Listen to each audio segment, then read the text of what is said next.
Hello YouTube, I'm Dawn and welcome to Double D Homestead Kitchen, and today, Ripley says hi. Today I'm going to be making country fried, steak and gravy, country fried steak and gravy, and it's really easy, but it does take a while. So we're going to pop it in the oven when we're ready and it will bake for a while. So let me show you how we do this. This is really good. This is an old down home recipe. So let's get started. The first thing I'm going to do, I've got sirloin tips here, and these tend to be a little tough. They've been run through a tenderizer once, but I'm going to give them a little whoop down with my meat millet. But what I'm going to do first is cover them with some saran wrap so that pieces and parts aren't flying everywhere. And if you get cube steak for this recipe, which is ideal for this recipe, that is fantastic, and you can probably skip this part because it's going to pretty much be done already for you. I'm just going to get these all about the same thickness. It just takes a minute, and I'm not trying to kill it. It's already dead. I'm just going to get it leveled out so it's all the same thickness, just like so. And this is a cutting board, so what I'm going to do next is take my handy dandy knife, and I'm just going to cut these into pieces, smaller pieces, like serving size, like, you know, smaller servings, I guess you could say. And then I'm going to, because this has the gristle in it, I'm going to go ahead and cut that out because that's a little bit tough and chewy. So I'm going to cut that out, and I'm just going to have little pieces, just like so. Just like that. And cut that off of there. And cut the gristle off right there. Just like so. All right, now we're going to do our next step. We're going to flour these up. I got about, half cup, 3/4 of a cup of flour here. And I'm going to use some of this. You can use onion powder, garlic powder, and whatever spices you like. It doesn't have to be this. This is just what I have, and it's good. It smells good. I opened it up and I could smell it. I'm just going to sprinkle some of that in there. And of course, salt and pepper to taste. Just like so. And then I'm going to give this a nice mix. Just like that. This is so easy to make. And now I'm going to get my skillet over here and put some oil in it and get it hot. Okay, I got my skillet heating up with some oil in it. Just a little bit, like maybe 1/8 of an inch. While my oil's getting hot, I got a whole onion here. And I'm going to slice it up like so. And now let's test our grease. All right, let's check our grease, make sure it's warm. Oh yeah, see that sizzle? That's what we're looking for. All right, before I start frying this, I'm going to go turn my oven on to 325 degrees Fahrenheit. And now, all I'm going to do is just flour these real easy like this. Cover them good, just like so. And put them in here. Now, we're not trying to cook these done. We just want to brown them a little bit. That's all we're trying to do is brown them. And I'm going to go ahead and get these in here. And this doesn't take real long. Like I said, my oven's heating up now.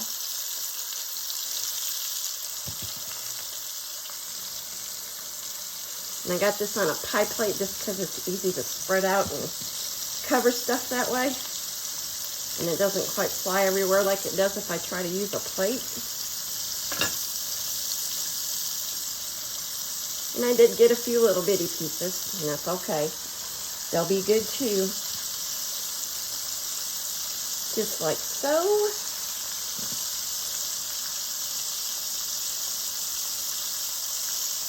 And don't throw this out just yet. We're going to need some of it. And then at this point, I'm just going to start watching them real quick for a browning. See how fast it's already starting to brown? I'm going to give it just a few more seconds. And then it'll be time to flip it over. Let's check it again. Yep, that's what I'm looking for. Just some browning going on. And you see where the blood's starting to come up just a little bit? That's about when you want to start checking it. Yeah, there we go. Check this one. I'm going to check these little ones first. Yep. Flip him over. Flip him over.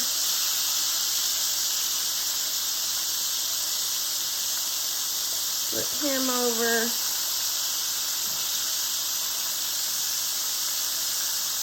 These will be done in just a moment. All right, they're brown. I got a casserole dish here. And I'm just going to put them in this casserole dish like so. Let's get them all in here nice. And this is a good recipe. You can just adjust to how many people you're feeding. Y'all know there's just 2 of us here if you've been here a while. So I don't make big dishes of things. But this is a nice meal if you've got to feed a lot of people. And you can find a good sale on some cheap steak. I'm going to spread this out a little bit. And I turned my grease down now. I'm going to let it cool down just a little bit. And I'm going to take some of the grease off because it's quite a bit in there. And then this onion that we chop. Oops. Switch hands here. This onion that we chop, I'm just going to pour right on here. Like so. And then I'm just going to put it all over the top. That's why I separated the rings like this. And let these cook with the steak and gravy. And I'm going to pull some of this grease off because I do got just a little bit too much. So I'm going to pull a little of this off. And when I get that done, we'll come back and make some gravy for this. Okay, I pulled some of the oil off. And now what I'm going to do is I'm going to put probably 1/4 cup of this flour in here. And we're going to fry this flour up and get our gravy going. Just like so. And you want this flour to cook good. And you want all that yummy stuff off the bottom of the pan. And get this cooked up good. I went in ahead and added a couple more tablespoons of the flour mixture. And I'm going to get this all in here and get this flour nice and brown. We want a nice brown on this flour. That's what we're looking for. And I got my heat down to about a medium heat now. So I didn't want to burn my gravy. Before it was on about a 350 medium high heat. And I'm just cooking this flour till it's nice and brown, and it's going to be there really quickly. And then we're going to get about 3 cups of water. You can use more water if you need more gravy. That's perfectly fine. All right, I got my 3 cups of water ready to go. The flour's getting nice and brown. What we're doing is cooking that raw flavor off so that you don't have raw flour. Now I'm not going to make this real thick because it's going to keep cooking in the oven. And now I'm just going to pour my water on there. Just like so. And get us a little gravy going on.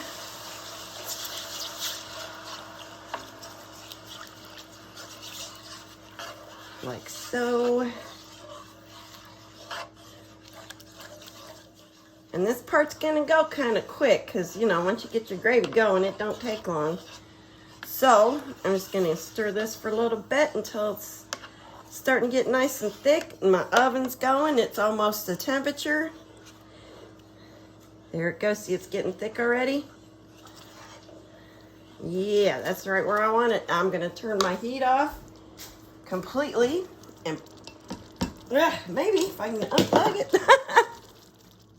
Alrighty, now all I'm gonna do is take my gravy and pour it over top of this, like so. And I'm gonna scrape that out best I can, just like that. and put this in my oven that is now hot and ready to go for about 2 hours until this steak's nice and very tender. And I'm gonna put a lid on it. And I know my lid, I can't get all this off. So it is washed and clean. And I'm gonna get this in the oven and I will see you in about 2 hours. There it is out of the oven and I'm gonna plate it up. Alrighty, doesn't that look good? Ooh, look how tender. Oh, that fork just melts through it like butter. Look at that. Hot.